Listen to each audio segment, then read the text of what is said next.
দেশের স্বার্থ ক্ষুণ্ণ করে ক্ষমতা নয়, বিএনপি জামায়াতের বিষয়ে সতর্ক থাকুন। লন্ডনে গণসংবর্ধনায় প্রধানমন্ত্রী। সুদান থেকে জেদ্দা হয়ে ঢাকায় ফিরলেন ১৩৫ বাংলাদেশি। পরিস্থিতি স্বাভাবিক হলে আবারও পাঠানোর চিন্তা। আপিলেও হেরে গেলেন ডক্টর ইউনূস। শ্রম আদালতের বিচার চলতে বাধা নেই, আদেশ সর্বোচ্চ আদালতের। আসছে বাজেটে মাথা ব্যথার কারণ হতে পারে মূল্যস্ফীতির। রাজস্ব আদায় বড় চ্যালেঞ্জ, মত অর্থনীতিবিদদের। দেশে থ্যালাসেমিয়া রোগী ও বাহক সংখ্যা বাড়ছেই, কমাতে বিয়ের আগে রক্ত পরীক্ষার পরামর্শ বিশেষজ্ঞদের।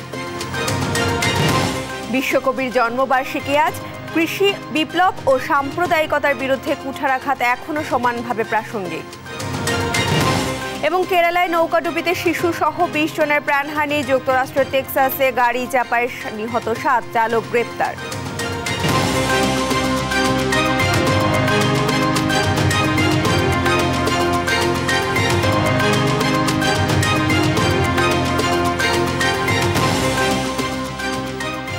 শুভেচ্ছা, আমন্ত্রণ সংবাদ দুপুরে। দেখছিলেন সংবাদ শিরোনাম, সঙ্গে রয়েছি আমি প্রিয়াঙ্কা বণিক। প্রকৃতিতে এখন আগুন রঙা কৃষ্ণচূড়ার খেলা।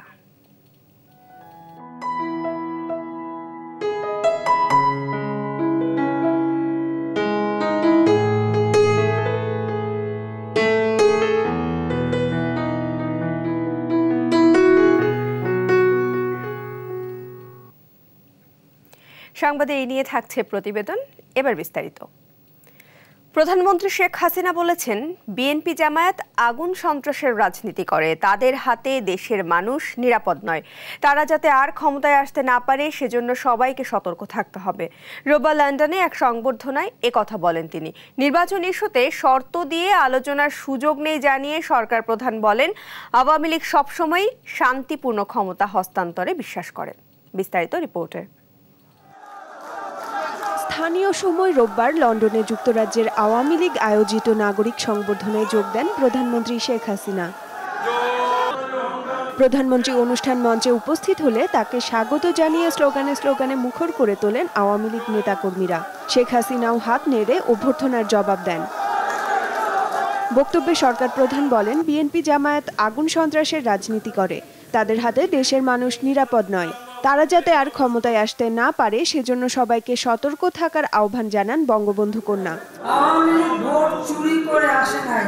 আওয়ামী লীগ মাটি ও মানুষের থেকে তাদের অধিকার জনগণের ভোটে নির্বাচিত হয়ে আওয়ামী লীগ বারবার ক্ষমতায় গেছে। কখনোই ক্ষমতা দখল করে বা চুরি করে ক্ষমতায় আসে নাই। জিয়া পরিবার কিভাবে এত বিলাসবহুল জীবনযাপন করেন সে প্রশ্নও রাখেন প্রধানমন্ত্রী। পাঁচবার বাংলাদেশকে দুর্নীতিতে চ্যাম্পিয়ন করেছেন। আমার প্রশ্ন, এত টাকা কোথায় পেল যে এখন যেভাবে ল্যাভিশলি লাইফ লিড করে, যেভাবে তাদের চাল চলন। কাউকে খুশি করে দেশের স্বার্থ বিকিয়ে দিয়ে ক্ষমতায় যাওয়ার লিপ্সা বঙ্গবন্ধু কন্যার নেই বলেও উল্লেখ করেন শেখ হাসিনা। দেশের স্বার্থ বিক্রি করে দিয়ে, দেশের মানুষকে বঞ্চিত করে ক্ষমতায় যাওয়ার চিন্তা ভাবনা অন্তত আমার নেই, থাকবে না কোনোদিন। এটা হলো বাস্তব। বাংলাদেশকে উন্নত সমৃদ্ধ দেশ হিসেবে গড়ে তোলার প্রত্যয় ব্যক্ত করেন প্রধানমন্ত্রী। গোটা বাংলাদেশের ভাবমূর্তি নষ্ট করেছে। মনিজা পারভিন, নিউজ ডেস্ক, দেশ টিভি। প্রধানমন্ত্রী শেখ হাসিনার নেতৃত্বে বাংলাদেশের অর্থনৈতিক অগ্রগতির প্রশংসা করেছেন যুক্তরাজ্যের সাবেক প্রধানমন্ত্রী টনি ব্লেয়ার। শনিবার ব্রিটেনের এক হোটেলে প্রধানমন্ত্রীর সাথে সৌজন্য সাক্ষাতে দুই দেশের স্বার্থ সংশ্লিষ্ট নানা বিষয়ে আলোচনা করেন টনি ব্লেয়ার। বাংলাদেশের উন্নয়নে সহায়তা করার ইচ্ছাও প্রকাশ করেন তিনি। এদিন কমনওয়েলথের মহাসচিব বার্নিস প্যাট্রিসিয়াও প্রধানমন্ত্রীর সাথে সৌজন্য সাক্ষাৎ করেন। এ সময় বাংলাদেশের আগামী নির্বাচনে পর্যবেক্ষক পাঠানোর জন্য কমনওয়েলথ মহাসচিবের প্রতি আহ্বান জানান প্রধানমন্ত্রী শেখ হাসিনা। সংঘাতপূর্ণ সুদান থেকে সৌদি আরবে জেদ্দা হয়ে দেশে ফিরলেন ১৩৫ বাংলাদেশি। সোমবার বাংলাদেশ বিমানের একটি ফ্লাইটে সকাল 10টা 20 মিনিটে ঢাকার হজরত শাহজালাল আন্তর্জাতিক বিমানবন্দরে অবতরণ করেন তারা। বিমানবন্দরে তাদের স্বাগত জানান প্রবাসী কল্যাণ ও বৈদেশিক কর্মসংস্থান মন্ত্রী ইমরান আহমেদ। জেদ্দা এয়ারপোর্ট থেকে গেল রাত 1টার দিকে এসব বাংলাদেশিকে বহনকারী ফ্লাইটটি ঢাকার উদ্দেশ্যে রওনা করে। এর আগে রোববার পোর্ট সুদান থেকে 2 দফায় ১৩৫ বাংলাদেশিকে নিয়ে জেদ্দা বিমানবন্দরে পৌঁছায় সৌদি এয়ারফোর্সের বিশেষ দুটি ফ্লাইট। গেল 3 মে সুদানের রাজধানী খার্তুম থেকে ৬৭৫ বাংলাদেশিকে বাসযোগে 2 দফায় পোর্ট সুদানে নেওয়া হয়। হজরত শাহজালাল বিমানবন্দরে এক সংবাদ সম্মেলনে প্রবাসী কল্যাণ মন্ত্রী বলেন, পরিস্থিতি স্বাভাবিক হলে আবারও সুদান বা অন্য কোনো দেশে যেতে পারবেন এসব বাংলাদেশি। এদেরকে সবাইকে যে আমরা ইমিডিয়েটলি আনতে পারিনি, এটার জন্য আমি দুঃখিত। বাট আপনারা আশ্বস্ত হতে পারেন যে এদেরকে আমরা অতি সত্বর নিয়ে আসবো। আর আমরা আমাদের মন্ত্রণালয় থেকে, আমাদের কল্যাণ বোর্ড থেকে আপনাদের জন্য কিছু আর্থিক সাহায্য দেব, সবাইকে দেব, যাতে আপনারা এই কয়েকদিন আপনারা চলেন। এই মুহূর্তে হজরত শাহজালাল আন্তর্জাতিক বিমানবন্দরে রয়েছেন সহকর্মী হাসান মাহমুদ। আমরা সরাসরি যুক্ত হব তার সঙ্গে। হাসান, সুদান থেকে যে বাংলাদেশিরা ফিরে এসেছেন তাদের বিষয়ে কি তথ্য রয়েছে এই মুহূর্তে আপনার কাছে?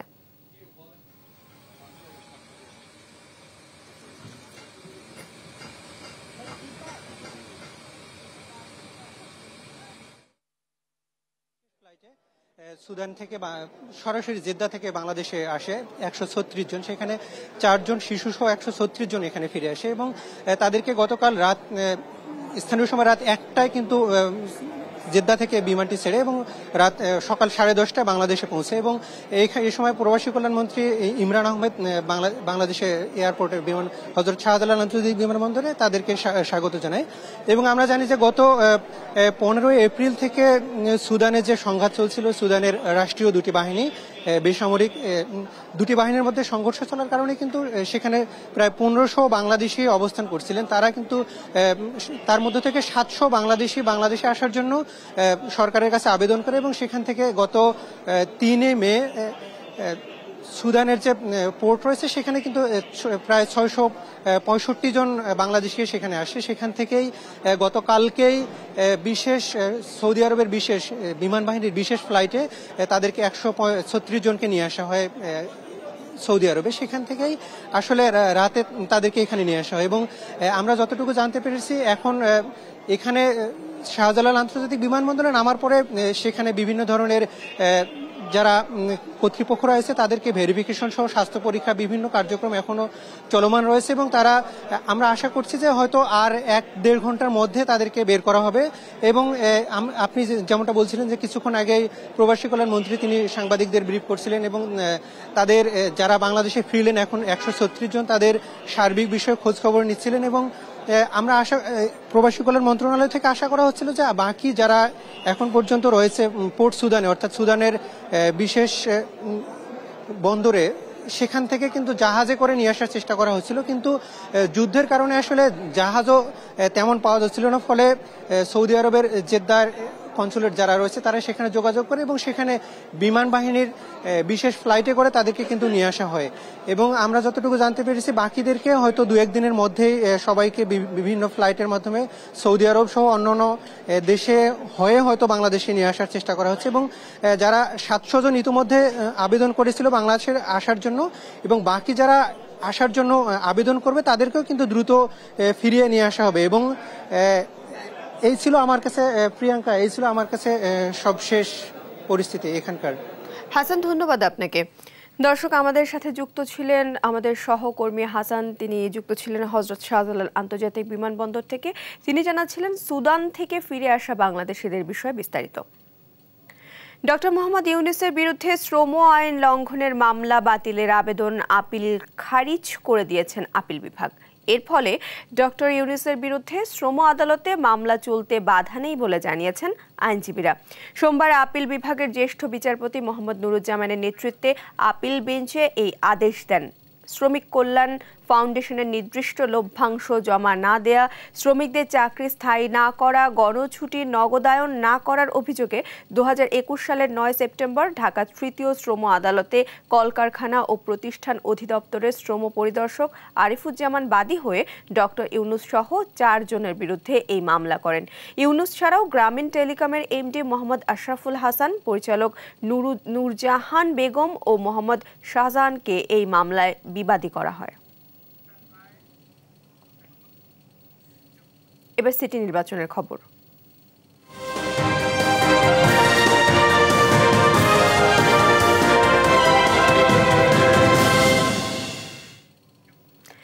গাজীপুরে সিটি নির্বাচনে আজ মনোনয়নপত্র প্রত্যাহারের শেষ দিন। এ বিষয়ে আমরা বিস্তারিত জানবো সহকর্মী নজরুল ইসলামের কাছ থেকে। নজরুল, মনোনয়নপত্র তো আজকে প্রত্যাহারের শেষ দিন রয়েছে, তো নির্বাচনী আমেজ কতটা জমজমাট দেখছেন?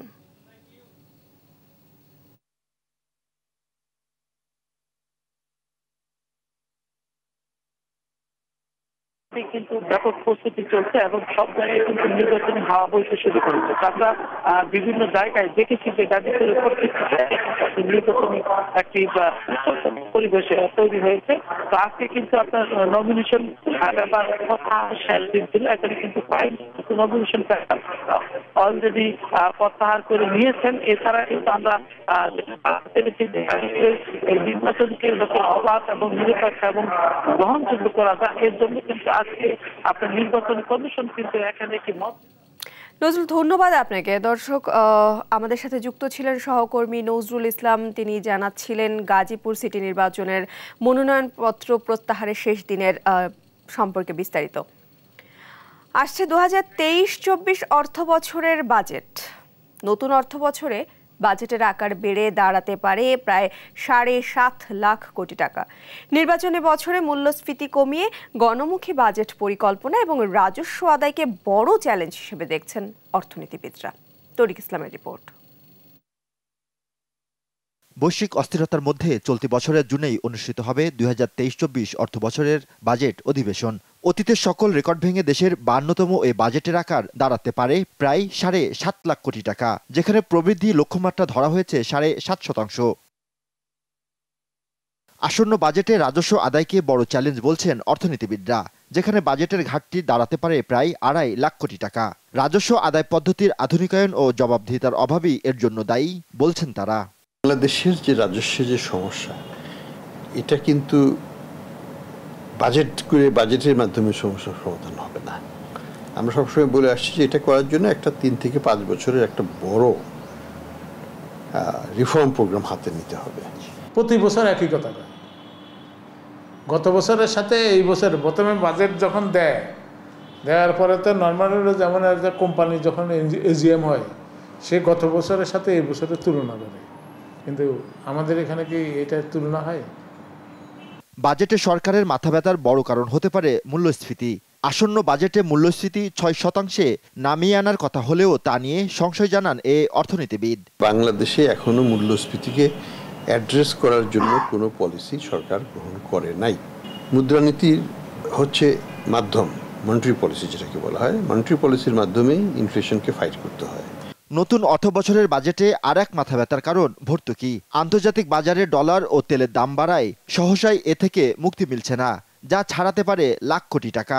সার, বিদ্যুৎ, তারপরে তেল, জ্বালানি তেল, এগুলো নিয়ে সরকারের যে পলিসি, সেটা সাথে বিশ্ববাজারের পরিস্থিতির যে সাংঘর্ষিক পরিস্থিতি, তাতে এই সাবসিডিটা বিশালভাবে বেড়ে গেছে। এই সাবসিডি রাখতে হবে, পারলে বাড়াতে হবে এবং এটা ডিস্ট্রিবিউশনটা এনশিওর করতে হবে, বেনিফিশিয়ারি যাতে এটা পায়। এছাড়া সংকট ও চাহিদা বিবেচনায় আসছে বাজেটে স্বাস্থ্য, শিক্ষা ও সামাজিক সুরক্ষা খাতের বরাদ্দ বাড়ানোর দাবি জানান এই অর্থনীতিবিদরা। আমরা যাতে কোনো রকম প্রবলেমে না পড়ি, এটার জন্য গভর্নমেন্টের ওই ব্যাপারে ক্লিয়ারলি একটা পরিষ্কার ধারণা থাকতে এবং রেভিনিউ বাজেটটা সেইভাবে হতে হবে। তরিক ইসলাম, দেশ টিভি, ঢাকা। রাজধানীর সিদ্দিক বাজারে গ্যাসের বকেয়া বিল আদায় ও অবৈধ গ্যাস সংযোগ উচ্ছেদে অভিযান চালাচ্ছে তিতাস। সেখানে রয়েছেন সহকর্মী তরিক ইসলাম, আমরা সরাসরি যুক্ত হব তার সঙ্গে। তরিক, উচ্ছেদ অভিযান কি শুরু হয়েছে কিনা? প্রিয়াঙ্কা, ধন্যবাদ আপনাকে। এর আগের সংবাদে ঠিক যেমনটা বলছিলাম যে আমি কিন্তু এখন রয়েছি রাজধানীর পুরান ঢাকার সিদ্দিক বাজার এলাকাতে। এখানকে কিন্তু আজকে তিতাস গ্যাসের যে মতিঝিল যে স্টেশন রয়েছে তারা কিন্তু এখানে আজকে উচ্ছেদ অভিযান চালাচ্ছেন। তারা বলছেন যে গ্যাস একটি জাতীয় সম্পদ এবং এই জাতীয় সম্পদ রক্ষায় তাদের কিন্তু এই উচ্ছেদ অভিযান চলছে এবং তারা চলবে। যেভাবে হোক না কেন এই গ্যাসের যে অবৈধ যে সংযোগ রয়েছে সেই অবৈধ সংযোগগুলো কিন্তু বিচ্ছিন্ন করা হবে। পাশাপাশি গ্যাসের যে বকেয়া বিল রয়েছে সেই বকেয়া বিল আদায়ে কিন্তু তাদের এই অভিযান পরিচালনা করা হচ্ছে। এছাড়া আরেকটি তথ্য আপনাকে দিয়ে রাখি যে যেহেতু বিভিন্ন জায়গা থেকে কিন্তু গ্যাসের অবৈধ সংযোগ নেওয়া হয় এবং সেখান থেকে কিন্তু গ্যাসের লিকেজ সৃষ্টি হয় এবং সেই ক্ষেত্রে কিন্তু অনেক সময় বিস্ফোরণের ঘটনা ঘটে। অতি সম্প্রতি কিন্তু ঢাকাতে অনেক বিস্ফোরণের ঘটনাও ঘটেছে, আমরা জানতে পেরেছি সেটা কিন্তু গ্যাসের লিকেজের কারণে কিন্তু হয়েছে এবং এই বিষয়টিও কিন্তু তারা মাথায় নিয়ে কিন্তু এই অভিযান পরিচালনা করছে। তারা বলছে যে কোথাও যাতে গ্যাসের লিকেজ না থাকে বা কোনো যেন বিস্ফোরণ বা দুর্ঘটনা না ঘটে সেই বিষয়টাও কিন্তু তারা সরেজমিনে দেখছেন, এমনটাও কিন্তু তারা আমাদেরকে জানিয়েছেন।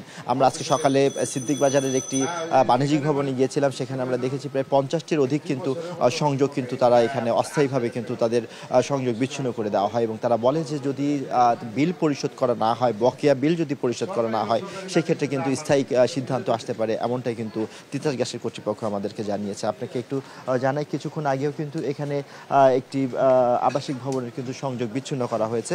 আমরা একটু তিতাস গ্যাসের যে কর্তৃপক্ষ রয়েছে তার সঙ্গে একটু কথা বলি, তার কাছে একটু জানতে চাই আপনারা এখানে একটি সংযোগ বিচ্ছিন্ন করলেন, এটার কারণটা কি ছিল একটু যদি বলতেন। এটা হচ্ছে গ্রাহকের বকেয়া কারণ, গ্রাহকের দুইটা বার্নার, একটা সিঙ্গেল একটা ডাবল বার্নারের এগেনস্টে 81,416 টাকা বকেয়া। তো আমরা হোল্ডিংটি খুঁজে পাই, বাড়িওয়ালাকে খুঁজে পাই, ওনার বিল বই চেক করে দেখি নাম ঠিকানা ঠিক আছে, তারপর আমরা সংযোগটি বিচ্ছিন্ন করলাম বকেয়ার জন্য। তো অ্যাপার্টমেন্ট থেকে বিল্ডিং দেখা যাচ্ছে 5 তলা, ওনার অনুমোদন 2 চুলা। তো আমরা চেক করে দেখলাম বাকি ফ্লোরগুলি হচ্ছে আপনার গোডাউন ভাড়া দেওয়া আর কি, এই আর কি, চুলা বেশি পাওয়া যায়নি। আমরা এখানকার যেই সংযোগটি বিচ্ছিন্ন করা হয়েছে যে গ্রাহক ছিল, আমরা একটু তার কাছে একটু জানতে চাইবো, আপনার এই যে সংযোগটি বিচ্ছিন্ন করলো বলা হচ্ছে যে দীর্ঘদিন আপনার বিল বকেয়া ছিল, এই বকেয়া থাকার কারণ? বকেয়া থাকার কারণ বিবিধ বকেয়া থাকার কারণ ধরে দেখা যাচ্ছে অনেক সময় দেখা যাচ্ছে আমার যে ভাড়া হইতেছে, ইনকাম সোর্স আমার নিজে খরচ হইতেছে না, আবার নিজে চলতে গেলে আমি সরকারের বিল দিতে পারতেছি না, এরকম যে কোনো একটা ব্যাপার স্যাপার বকেয়াটা নিয়ে। এটা তো কয়েক বছর যাবৎ বকেয়া রয়েছে। না, এখানে ওদের লিস্টে দেখাইছে আপনার অনেক 80,000 টাকা মতো, কিন্তু আমাদের কাগজ যেটা দেখতেছি হয়তো এত হবে না। উনি বলতেছে আপনার অফিসে গিয়ে যোগাযোগ করে দেখতে পারেন, ওনার কাগজের সাথে আমার এই বইয়ের সাথে কোনো মিল নেই।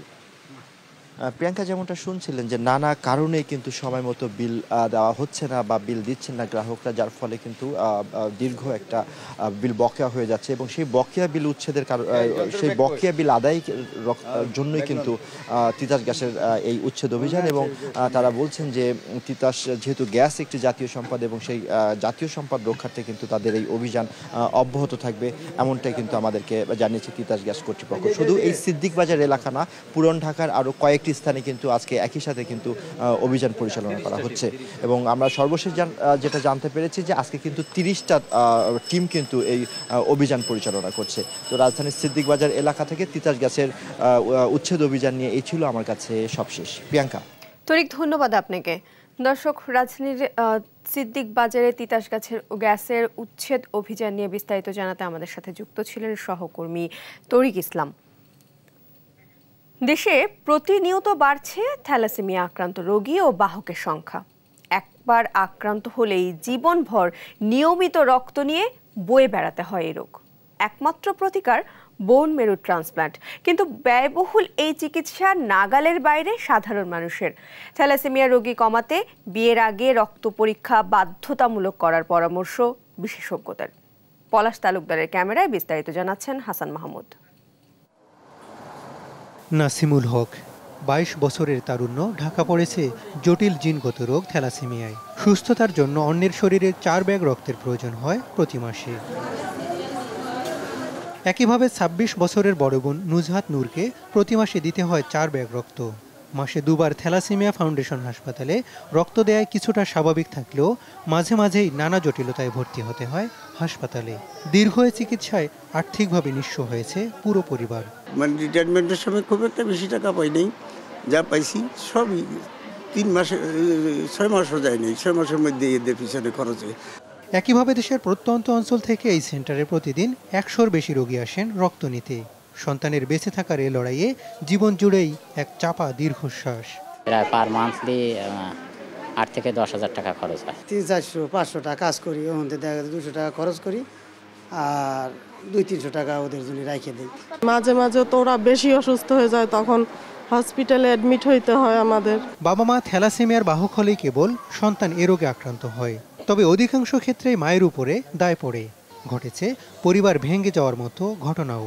আমারটা মানে টেস্ট করি নাই, আমার আজকে এই বাবু হওয়ার পরে আমার স্বামী ঠিক মতন যোগাযোগ করেন আমার সাথে।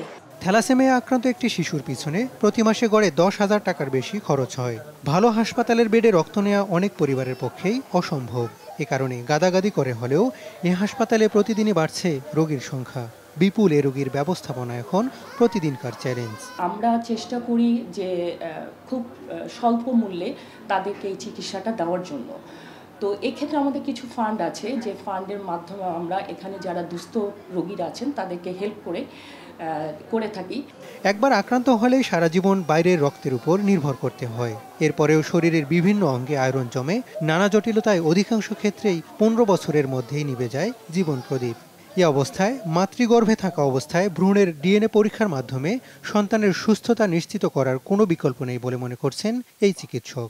যেসব দম্পতি থ্যালাসেমিয়া রোগের বাহক, তাদের ভরসার স্থল হচ্ছে মাতৃগর্ভে ভ্রূণের ডিএনএ পরীক্ষা করে নিশ্চিত হওয়া যে এই ভ্রূণটি থ্যালাসেমিয়া আক্রান্ত হবে কিনা। ভ্রূণের সুস্থতা নিশ্চিত হয়েই গর্ভাবস্থা চালিয়ে যাওয়া উচিত। দেশে সঠিক কোনো পরিসংখ্যান না থাকলেও থ্যালাসেমিয়ার প্রায় 2 কোটি বাহক আছে বলে ধারণা করা হয়।